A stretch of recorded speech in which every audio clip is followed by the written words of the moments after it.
Welcome into TYT's Indisputable. It is your host, Adrienne Lawrence. I am filling in for the great Dr. Richey, who will or should be back tomorrow. And I am very excited to be joined by Ben Carollo, host of Galaxy Brain. And she happens to also stream on Twitch, Bleep Blop Ben. And I know you've seen her on TYT's contributor channel, Rebel HQ, where I'm sure you have seen me and my segment Overruled. And let's go ahead and kick this off with something I'm sure a number of you have seen because it's been all over the news. We are talking about the Supreme Court nomination confirmation hearing for Judge Ketanji Brown Jackson. Well, it turned into rather an emotional event yesterday when Senator Cory Booker delivered a very heartfelt remark when it came to things that Justice, or soon to be Justice Jackson, has been experiencing there and making her way to those confirmation hearings. Go ahead and watch this. You got here how every black woman in America who's gotten anywhere has done by being like Ginger Rogers said, I did everything Fred Astaire did, but backwards in heels. And so I'm just sitting here saying, nobody's stealing my joy. Nobody's gonna make me angry, especially not people that are called in a conservative magazine demagogic for what they're bringing up that just doesn't hold water. I'm not gonna let my joy be stolen because I know you and we appreciate something that we get that a lot of my colleagues don't. I know Tim Scott does. When I first came to this place, I was the 4th black person ever popularly elected to the United States Senate. And I still remember a lot of mixed people, white folks, black folks work here, but at night when people are in line to come in to clean this place, the percentage of minorities shift a lot. And so I'm walking here, first week I'm here, and somebody who's been here for decades doing the urgent work of the Senate, but it's the unglamorous work that goes on no matter who's in offices. The guy comes up to me, all he wants to say I can tell is, I'm so happy you're here, but he comes up and he can't get the words out. And this man, my elder, starts crying. And I just hugged him and he just kept telling me, it is so good to see you here. It's so good to see you here. Those are very powerful things, especially for many of us who are the first or one of the first in these predominantly white dominated spaces. And I know that soon to be Justice Jackson really felt that and that resonated with her, having gone to Harvard Law School, having grown up or been in a lot of spaces where there have been so few of us. Here are some more of the remarks from that day. And you're here. I was in the White House with my Democratic colleagues and I'm in my joy. I can't help it. And the president's asking our advice, who should we nominate and whatever. And I look at Kamala and we have a knowing glance, which we've had for years when she and I used to sit on this end of this committee at times. And then I try to get out to the president what it means. What it means.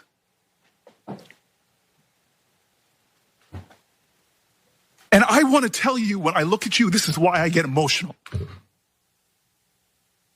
I'm sorry, you're a person that is so much more than your race and gender. You're a Christian, you're a mom, you're an intellect, you love books. But for me, I'm sorry, it's hard for me not to look at you and not see my mom, not to see my cousins, one of them who had to come here and sit behind you. She had to have your back.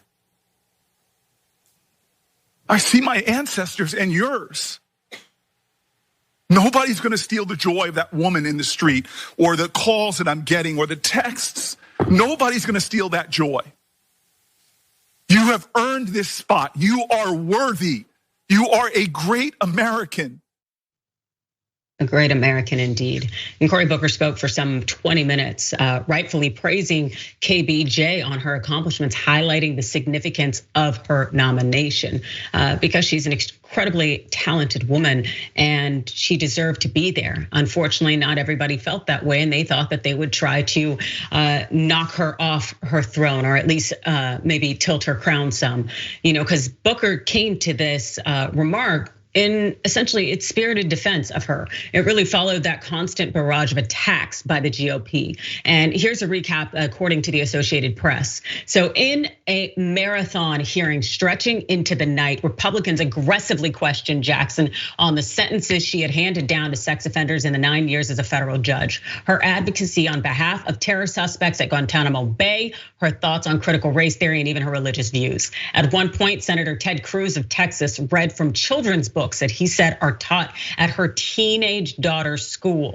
Several GOP senators grilled her on her child pornography sentences, arguing that they were lighter than federal guidelines recommend. She said she based the sentences on many factors, not just the guidelines, and said some of the cases had given her nightmares. Indeed, and there is plenty of support for the fact that her record in terms of sentencing when it comes to child pornography or child abuse, that those things were consistent with others' records, that there was nothing that was any lighter. Also, it really was something that was speaking to this QAnon Reddit theory, smearing her. They actually subjected her during the hearing to this line of questioning that was absolutely appalling. And this is to create this narrative that is going on, really kind of undermining KBJ and suggesting that she is part of this almost Pizzagate style child abuser network, and it's an absolute joke. But also too, when it comes to her qualifications and experience, they are amazing. She has far more experience than those currently on the bench. Check this out. This graphic here will show you. She hits all the boxes here when it comes to, she went to an Ivy League school, which honestly shouldn't be in any way a qualification, but let's talk education, and it's at the highest top tier. Supreme Court clerk, also public defender, which is the only one on the court that has ever had that experience, being able to represent people on behalf of we the people, so to speak, and then sentencing commission on their district judge and being a court of appeals judge. So she really dominates when it comes to experience that she brings to the bench, far more than her current, or I should say future colleagues. Now, also NPR had this to say. So as the panel wrapped up the third day of the hearings on Wednesday, Majority Leader Dick Durbin announced that the committee planned to meet an executive session on Jackson's nomination March 28th, that'd be Monday. The panel's rules allow for any committee business to be held over for 1 week, which could push the vote until April 4th. The committee is set to resume the hearing today, but this won't be questioning. It'll largely be hearing commentary from witnesses. Now, Ben, this was something that I couldn't watch when it came to the hearing, being a Black woman as well as being an attorney. And I really love the fact that we have this historic moment of the first Black woman being nominated to the Supreme Court, but knowing the white supremacy that would be unleashed on her from the bench when it comes to Congress as a GOP and the Senate Judiciary Committee. But I'm sure you watched some of it, and I'm wondering, how did this resonate with you?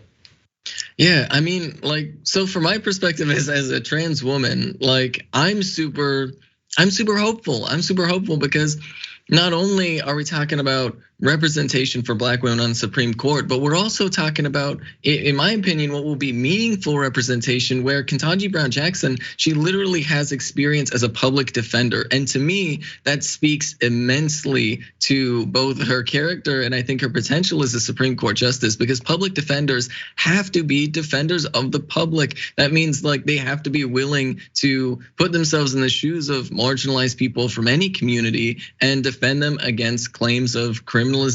And so that reality and basically everything in her record, I was honestly shocked. I was honestly shocked that Joe Biden picked somebody who is in no way, shape, or form a compromise candidate. And I think that's exactly why we're seeing all of this white supremacist rhetoric from these Republicans attacking her, is because they are afraid of what she represents. And what she represents is the real potential for progress from the Supreme Court, because she does have a record as a public defender, and every indication suggests that not only is she incredibly qualified, but she will be more than capable of actually representing the voices of marginalized people from a litany of different communities across this country that have not had any representation, not had any voice on the Supreme Court. And I mean, just to look at the history of the Supreme Court, if you look at after the Civil War, think about this, after the Civil War, the Supreme Court actively tore apart attempts at Reconstruction. That is the Supreme Court that she is now as a Black woman sitting on. And I think that makes a huge difference. And I think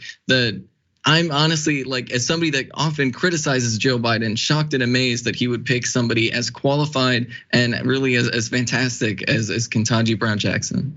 Yeah, I definitely think it was an incredible pick and a great choice, and that she will be an ideal justice. And you're absolutely right. We do need that representation there. Someone who has represented the people when they are facing a system against them. We need that, because we can't just have a bunch of Ivy Leaguers up in towers out there rendering their idea of how the world should be. We need people who've been in the world and who have been on both sides. And so I think Justice Jackson will be incredible in her position. And it's extremely upsetting knowing what went down this past week in terms of the hearings, but white supremacy is alive and well.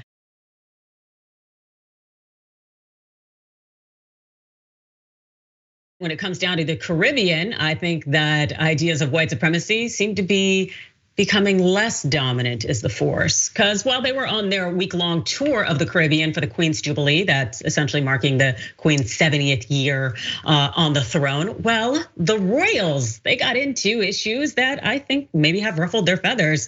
They talked a little bit about slavery, and they got a little rude awakening. So let's go ahead and listen first to the remarks from Prince William. I strongly agree with my father, the Prince of Wales, who said in Barbados last year that the appalling atrocity of slavery forever stains our history.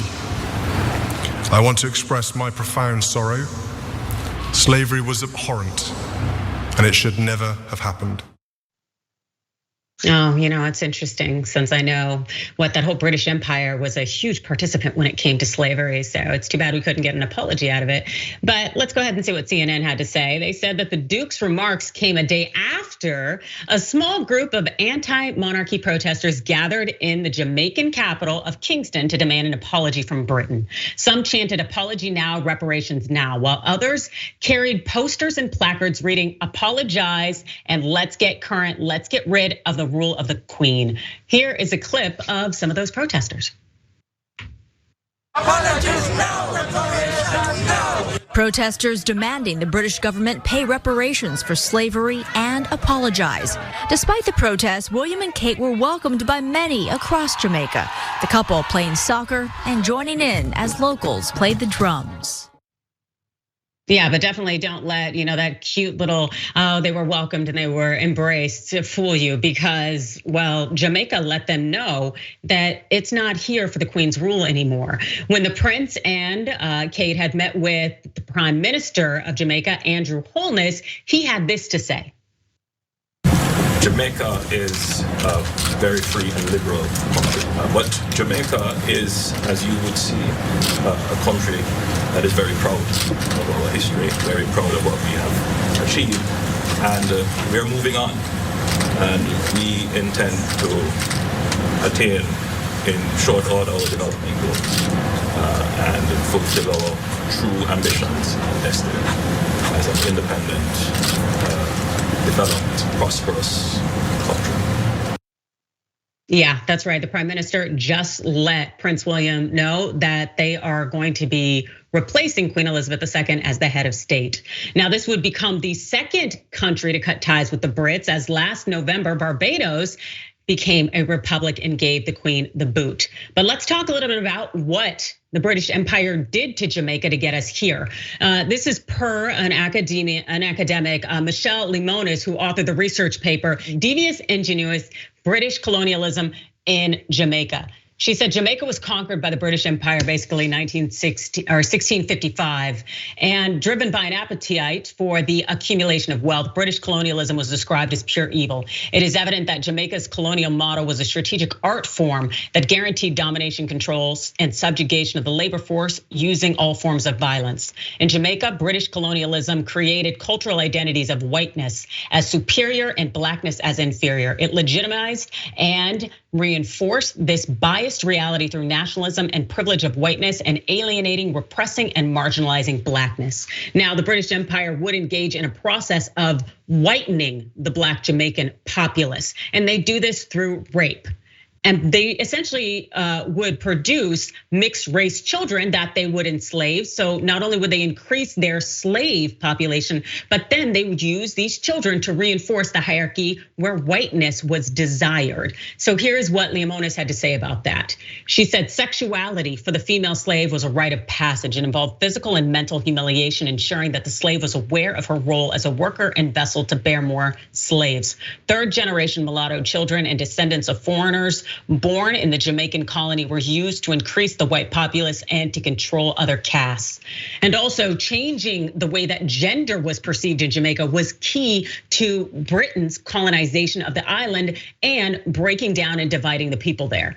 This is what Leomonis said. She said the gendering of relationships was intrinsic to colonialism in Jamaica. It included a perverse system of colonial heteropatriarchy that imposed and created cultures and structures of inequity and inequality on indigenous Black people.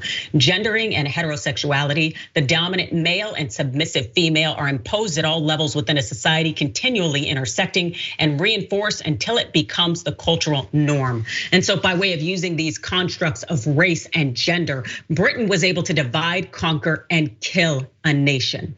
In closing, this is what she says. British colonialism imposed patriarchal ideologies through the construction of unequal gender norms, sex, race, and class, and policies to control its colony. Strategically and simultaneously, British colonialism in Jamaica created systems of violence against the oppressed to maintain authority and control over its colonies. The slaves and their generations in Jamaica have known nothing but violence. For the slave, violence was a rite of passage and a way of life. Today, Black Jamaicans continue to experience poverty, sexism, racism, and gendering, sometimes hidden in the ordinariness of everyday life and creating a sense of powerlessness and self-destruction. In summary, British colonialism in Jamaica created a society of extreme wealth and poverty, using a model that can only be described as deviously ingenious to divide and conquer the local indigenous community. British colonialism imposed visible and invisible strands of violence at every level. Over 300 years later, Jamaica, once noted for its notorious social disorder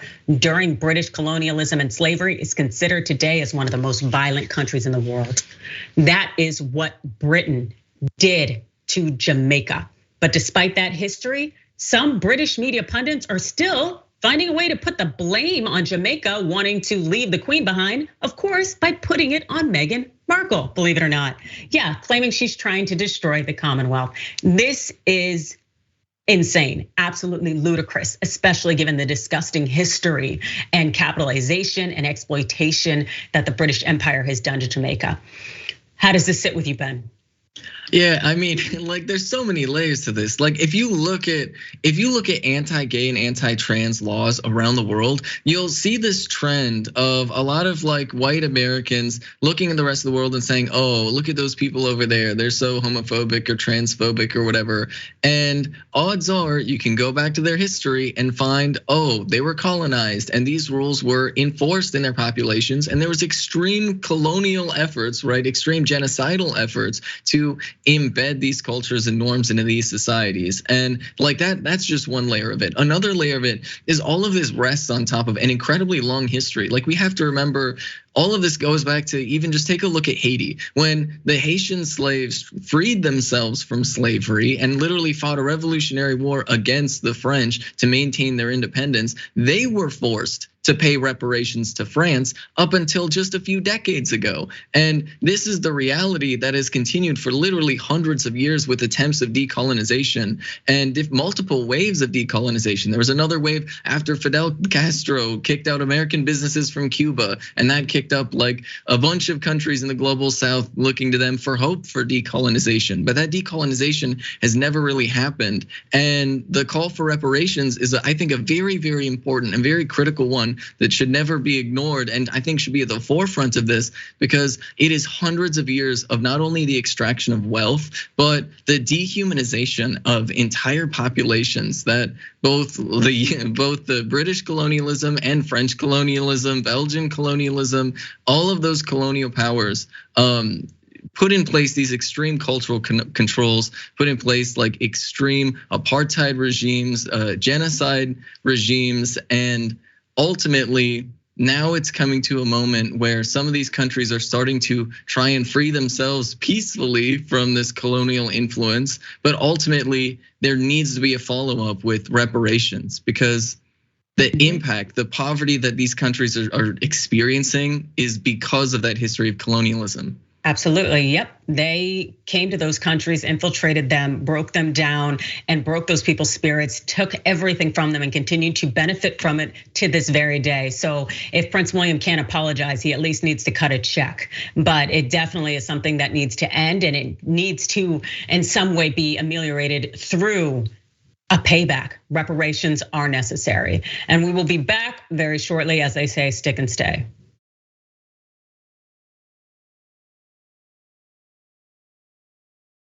Welcome back to the watch list. It is Adrienne Lawrence. Wait, it's not the watch list. This is Indisputable, but the watch list is available all week long. You need to subscribe. That's right, because JR is bringing you the latest. Go to youtube.com/watchlistTYT. Follow and like it on Facebook at facebook.com/watchlistTYT. That's weekdays, 12 Eastern, 9 a.m. Pacific.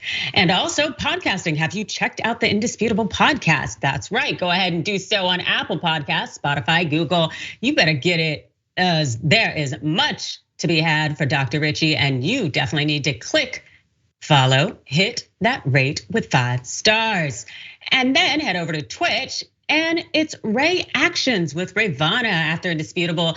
Definitely today, go on over there to twitch.tv/tyt.com to catch all the new news that Rayvana has to offer.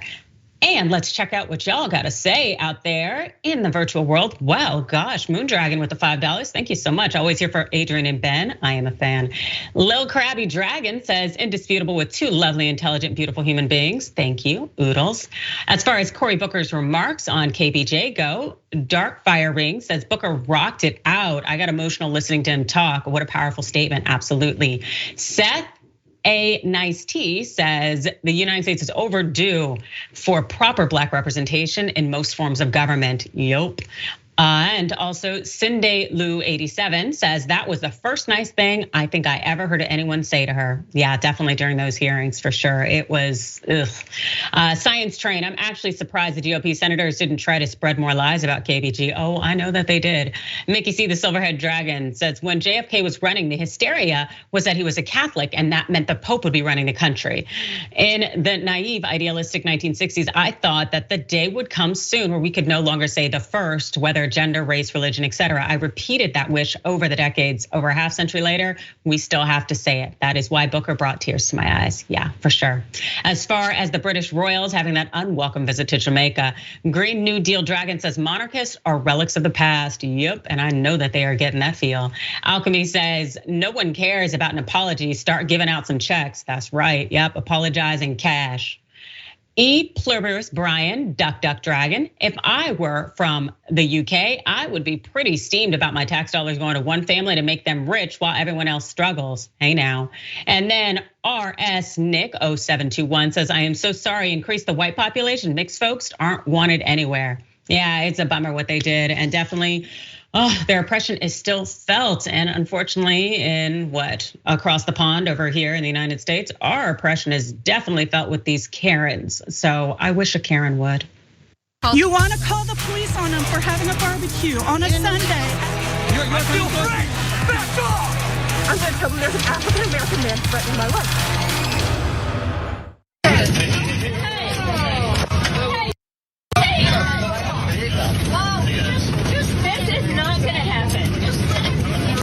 Bitch. What? Hey, you can't talk. You can't push her. I can't say what out of my mouth. Where your goddamn bitch ass up. Down. Just what? World. You started running your whore mouth when I was on my goddamn phone. I did not talk to you, did I? Did I? We have kids. Did I? I don't give a about your goddamn baby ass bitch ass kids. What in the world? Where's my phone? Hey, bro. Well, we're gonna find it because I'm gonna goddamn bitch up. We're looking at her gate right now. They're getting ready to push. Ma'am, can you talk? No, we 20 back there's having an issue, so sir. She needs to be though. Just help everybody else. No, he just I'm on the goddamn plane. And this bitch trying to talk. You better sit down. Quit looking at me because I will. You up. Oh, really? Oh, really?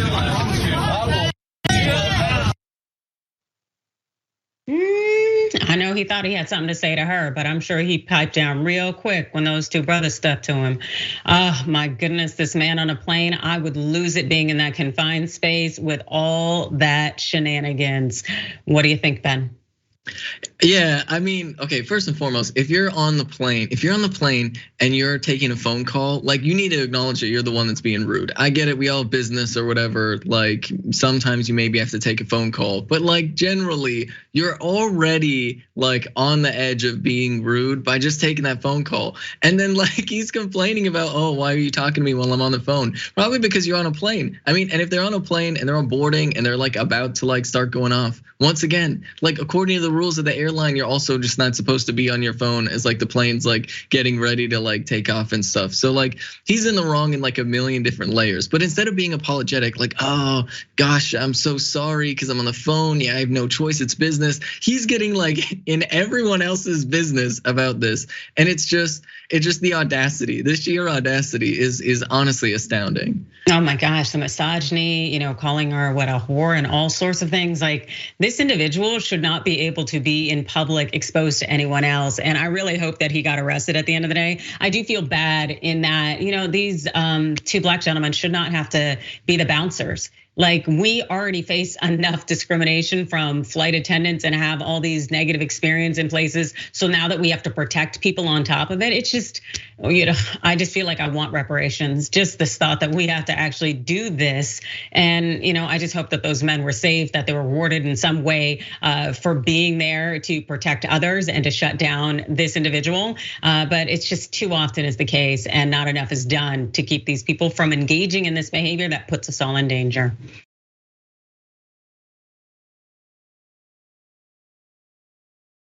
When we're speaking about not enough being done, let's go ahead and head up to New York, where two senior prosecutors have resigned after the new Manhattan district attorney basically is pushing away from charging Donald Trump. That's right, there was so much moving forward before with Cy Vance when he was a district attorney, but now that this new guy is in office, he's walking away a bit.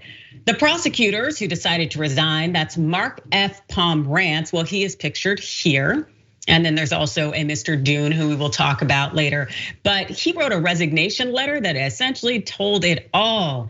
And here's what the New York Times had to say in terms of that letter.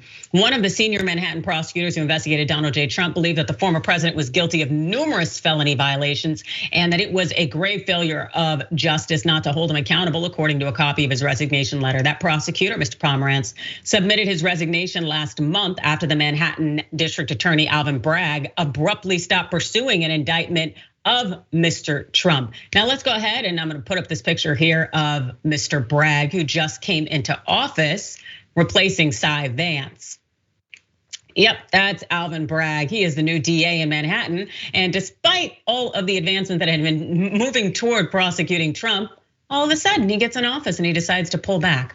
Yeah, okay, let's turn back to New York Times. So this prosecutor who left, Mr. Pomerantz, 70 years old, he's a prominent former federal prosecutor and white collar defense lawyer who came out of retirement to work on the Trump investigation. He resigned the same day as Carrie R. Dune, another senior prosecutor leading the inquiry.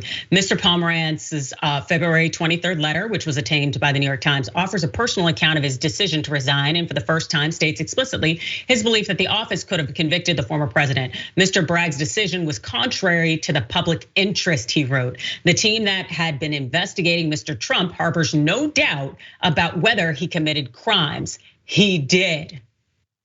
Now, so if you've been following the story, there's been escalating disagreement, essentially, I guess, between these special prosecutors and this now new prosecutor about whether or not they could prove that Donald Trump knowingly falsified the value of his assets in his annual financial statements. Now, Pomerantz clearly thinks that, yes, they could go ahead and convict him. There was enough there. While Mr. Dune and while Mr. Pomerantz were confident that the office could demonstrate that the former president had intended to inflate the value of his golf clubs, hotels, and office buildings. Mr. Bragg was not. That's essentially what's being said now in the media, that Mr. Bragg had no idea, that he balked at the idea of prosecuting Trump and that there was sufficient information and knowledge there and evidence. And again, he balked at pursuing an indictment against Mr. Trump, a decision that shut down Mr. Pomerantz's and Mr. Dune's presentation of evidence to a grand jury and prompted their resignations. Mr. Bragg has said that his office continues to conduct the investigation. For that reason, Mr. Bragg, a former federal prosecutor and deputy New York State Attorney General who became DA in January, is barred from commenting on the specifics. Now, Mr. Bragg's predecessor, Cy Vance Jr., had decided in his final days in office to move forward with getting an indictment or move toward it, leaving Mr. Trump just weeks away from likely criminal charges. Mr. Bragg's decision seems, for now at least, to have removed one of the greatest legal threats Mr. Trump has ever faced. Yeah, that's right. So to me, this smells like, maybe some of Trump's friends were able to buy themselves a new DA who would back off of Donald Trump. That's what I'm sensing, Ben. Yeah, I mean, like that is really what it seems like, because I mean, let's think about it for like a second, right? Like, is he gonna drop random charges against like minor drug charges or like sex workers? Like, who is he targeting this towards? It's, it's really magical. It's really mysterious how, somehow people in power, they will get like indictments dropped and they won't even get anything sent to a grand jury. But if you're talking about regular working class people, especially if they're people of color or from a marginalized community, then all of a sudden the entire book is thrown at them. And you have nonviolent drug offenders in the United States that are in jail for like 20, 30 years, sometimes even life. And yet somehow Donald Trump manages to just escape legal scrutiny in this way. And that is what's just so shocking, is just not even bringing it to trial. I mean, not even, are you kidding me? Not bringing it to trial? At least bring it to trial, right? Like, well, no, at least bring it to the grand jury. Because the thing is, they were in the middle of presenting it to the grand jury, and this new DA comes in and says, whoa, let's go ahead and stop this investigation. Remember that the Manhattan DA had run this all the way up to the US Supreme Court at one point. So this fight has been going on for years, and this was just one of the avenues to actually holding Trump accountable. That has now been removed just by virtue of the fact that Bragg is now in office and he's claiming, oh, it's not good enough, we're gonna stop here now. Get out of here, this is disgusting. This reeks of corruption and a lack of justice. And the thing is now, all we can hope is that New York State, that the Attorney General there, Letitia James, that she will continue with her work. And I think that's why Trump really hates her so much, is because she's not gonna be able to be bought. And she's not gonna back down or let this go. And she's not going to be replaced, unlike Cy Vance. And thus, there's a good chance that Trump will continue to have to face charges at that level. But by virtue of the fact that now he's definitely, it seems, not gonna be facing them from the Manhattan DA, this is disgusting. But hey, it reflects the corruption that is embedded in our system. We'll be back in a minute, stick and stay.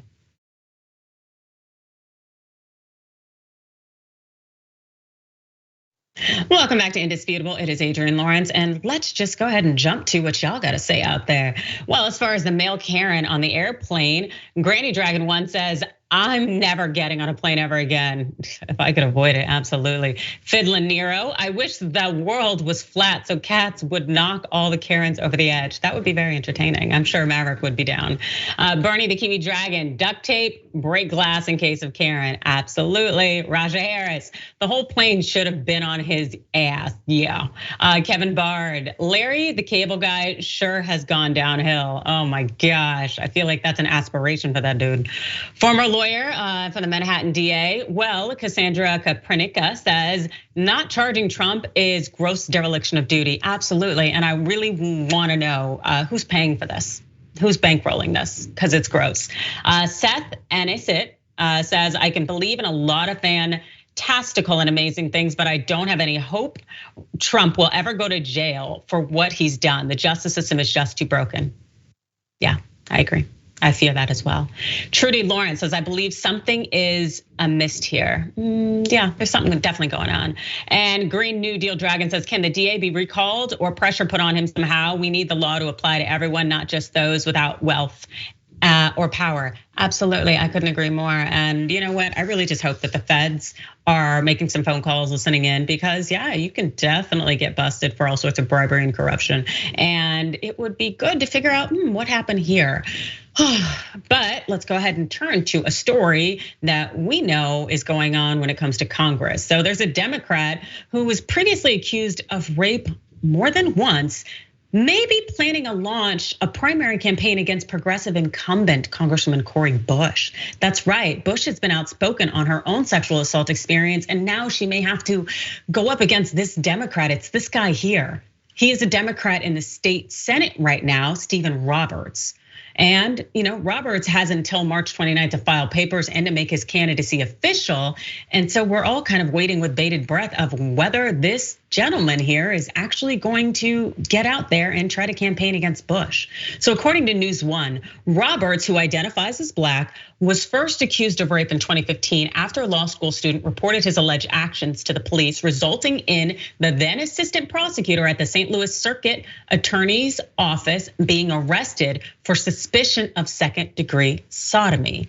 The following year, Cora Faith Walker, then a candidate for Missouri State Rep, also accused of Roberts of rape following an apparent celebration of both winning their respective primary elections. Walker wrote a letter to the state legislature making the claims, but Roberts was never charged after a local prosecutor said there simply wasn't enough credible evidence that sexual relations between these two people were anything but consensual. That's interesting how that works. Well, Roberts reportedly shamed Walker in a statement released by his lawyers at the time, suggesting that she, as a married woman, had a consensual affair with Roberts. Yeah, that's interesting as well. Unfortunately, Walker was found dead on March 11th in a hotel in St. Louis of a suspected heart attack at the age of 37. And a preliminary investigation determined that there was no foul play involved. So we're not necessarily gonna get more to the story there.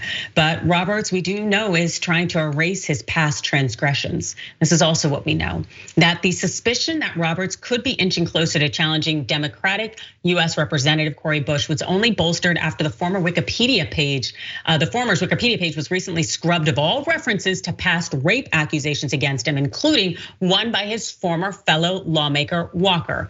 Roberts, for his past, has not given any direct indications that he's planning to seek Bush's seat in the US House, but the St. Louis Post-Dispatch reported earlier this month that Roberts was looking to redraw congressional district lines in a move that political insiders said suggested he was positioning himself to take on Bush. And there are no mentions of that past rape accusation in that Post-Dispatch article, which is something to bear in mind. But what we do know is that on Monday, The Intercept reported the changes to Roberts' Wikipedia page, lending more credence to Schatz's belief that the state senator will be running for Congress. A spokesman for Roberts denied any knowledge of the changes to the page on the website that is notorious for allowing users to make carte blanche edits. The St. Louis Business Journal also fueled more speculation when it published an article making a case for a free pass that Roberts has to challenge Bush. It's a race that could see the establishment strike back, the local news outlet tweeted on Monday. Well, this is very interesting. With all these moving parts and pieces, I wouldn't be surprised if this gentleman thinks that it's a perfect time for him to maybe come back into politics. What do you think, Ben? I mean, this is like, there's so many layers to this. First and foremost, look, if somebody has credible accusations of rape against them, just think about it for a second, right? There's plenty of qualified people in the world, right? So maybe we don't put those people in positions of power. I feel like that's a very low bar. But speaking of putting qualified people in positions of power, when millions of Americans were facing eviction, and Joe Biden was talking about getting rid of the eviction moratorium, it was Cori Bush who was sleeping on the Capitol steps to make sure that people kept their homes. And so it is absolutely infuriating that there is anybody talking about challenging, I would say, the best representative in the United States House today. It is absolutely shameless for anybody to push for this. And especially, but this is really where it is. My guess is that as a candidate, he probably represents landlord groups, because my guess is there's no landlord across the country that is ever gonna forgive Cori Bush for keeping millions of people in their apartments. That is, I think, probably one of the major factors that's going on here, because I know that when it comes to politics, there's always landlords playing a significant role in making sure their favorite candidates get into office. But like, every single part about this is just absolutely infuriating. And the idea that somebody might try to be involved in redistricting to get Cori Bush out of office, or might try to even just primary Cori Bush. There are a million other people that deserve. Everybody else in Congress deserves to be primaried before Cori Bush deserves to be primaried, to be honest. Absolutely, and seeing this individual purport to be a Democrat, and it really tells you that just because somebody has a label affixed to them about what political party they're affiliated with does not mean that they're out here doing the work or doing good at all. And I agree with you, Ben, in terms of that there's a good chance that a lot of landlords would like to see Cori Bush be out of office and out of a position just by virtue of the fact that she does her job. She uplifts the people and supports them, and that she is there for individuals in Missouri, unlike this individual. I just think it'd be very tasteless to have him in office and to also see him running against Cori Bush.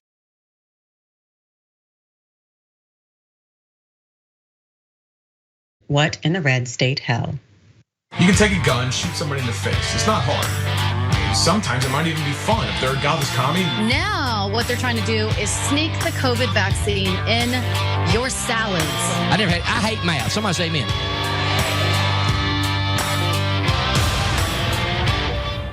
This Hillary Clinton thing really creeped me out because, I have a very strong dislike for Hillary Clinton anyways. If you guys know, she's been involved with Pizzagate. Yeah, absolutely. One of the most evil people in the world right now. This picture, physically, just this post stands out to me for a few reasons. Number one, you're seeing, of course, the yellow and blue, and you're seeing two children, and you're seeing a adult pressing his hand against the glass in a certain way. One of the biggest things that Hillary and Pizzagate, they were all connecting to was Disney. This little girl is wearing pink in the window, and she's also happening to wear a Disney outfit. She's wearing Mickey Mouse. And the boy is wearing blue. And so that in itself is a pedophile symbolism. The girls have a heart-shaped pink symbol that is the pedophile sign for liking little girls. And then the boys have a blue symbol that is more shaped like a triangle, and it's blue, and it symbolizes little boy love. And what was especially creepy is the formation of the hand against the glass. It forms kind of a W, which is a Masonic symbol. Are you putting up your gang signs here? It is a Masonic symbol, and they just happen to be connecting hands. And so it kind of has a dark symbolism in itself. And once you start looking for these things, you'll find them everywhere. It's not the analysis for me, it's the asinineness for me here. Are you out of your mind? This individual who is just like a Trump thumper right winger, it's like Gillian Christensen. She has been super homophobic, a lot of anti-gay rhetoric, and a big part of this conservative movement, and using all sorts of religious rhetoric to bash people. And just to see her go after Hillary Clinton by trying to play this whole Pizzagate phenomena, conspiracy theory. It shows you how ignorant it is. It's not that what a little girl in pink with hearts, definitely a sign. Get out of here, little boy in blue. Oh yeah, that's it. Oh, the fact that hands making a W, my fingers kind of naturally. Come on, Ben. With the pink and blue thing, are they saying this when people are doing gender reveal parties? Do they need to get the message on this? Do they not know the symbology there? What is happening? Literally, what is happening? It's so wild. And right wingers, they'll immediately jump into this. They'll go into this. But it's one of those typical white supremacist narratives, right? The think of the children always turns into just an excuse to try and justify violence against marginalized communities. Let's be real. That's what it's always been. And then the frustrating part about this is there legitimate reasons to criticize Hillary Clinton? Like Hillary Clinton as Secretary of State, right? The involvement in the intervention in Libya, right? It was bad that we were like bombing Libya. Yeah, okay. But they're not talking about criticisms like that. They're not talking about military interventionism. Instead of that, they're talking about just making up ridiculous, absurd conspiracy theories. And like on its face is just absolutely absurd. And then obviously there's the elephant in the room, which is, Donald Trump hanging out with Jeffrey Epstein. But somehow we just ignore that. My God, I just really want to ignore that person. I hope she goes away. And there are other people that Joe Biden hopes go away. He's formally asked 2 of Trump appointed members of the President's Council on Sports, Fitness, and Nutrition to go ahead and step down, to beat it. That's right, that's Dr. Oz and Herschel Walker. They received a notification from President Biden's administration saying, President really doesn't want you anymore. And Herschel Walker, who is now a Senate Republican candidate, and I think he's Pennsylvania, and then Dr. Oz is Georgia, respectively. Well, they were appointed back in 2018 when the president, Donald Trump at that time, asked them to serve on the council for a 2-year appointment. And then that was renewed in December 2020, but now, yeah, it seems that Joe Biden wants them out. So this is what CNN had to say about the reasoning. It's against the Biden administration's policy for federal candidates to serve on presidential boards, according to a White House official. Members of the President's Council on Sports, Fitness, and Nutrition are considered special government employees who, per the Hatch Act, may not be candidates in partisan elections while conducting official government business. The official said letters to Oz and Walker were sent Wednesday requesting their resignations at 6 p.m. But of course, both of them refused to resign. And CNN had reported this: "I'm not a quitter, so you are going to have to fire me," Walker said in a statement. Oz also put out a statement saying, "Clearly Joe Biden can't be around anyone who doesn't completely fall in line with his fear-mongering, authoritarian, one-size-fits-all COVID handling. I am proud of my service and will not resign." So while Walker is out here acting up a fool, he's also advising about nutrition and why it's problematic in terms of his advisement. So per the Daily Beast, they wrote that that's because months before the vaccine was available, Walker was swearing by and encouraging others to use unproven mystery treatments, including an allegedly FDA-approved dry mist that will kill any COVID on your body. Yeah. And also, despite his medical training and calling himself doctor, Dr. Oz is just as bad. Per the New York Times, on COVID-19, Dr. Oz has been particularly contradictory. He's promoted the safety and efficacy of vaccines and masks, but also initially recommended the use of malaria drug hydroxychloroquine to treat COVID based on small and soon discredited studies. While these are not only the Trump appointees that Biden wants out, there are some others too. Per CNN last fall, the Biden White House asked a number of Trump appointees, including former White House Press Secretary Sean Spicer, senior counselor Kellyanne Conway, and National Security Advisor H.R. McMaster, to resign from their positions on military service academy advisory boards. I would like to think that Biden, as now the commander-in-chief, is making the right call here in terms of getting these people up and out. But it definitely seems that in Dr. Oz's and Walker's situation, that it's because it violates the Hatch Act for them to stay on these councils while also being candidates for Congress. But hey, maybe they're just not all that big on following the rules, and they had to try to make this about politics. What do you think, Ben?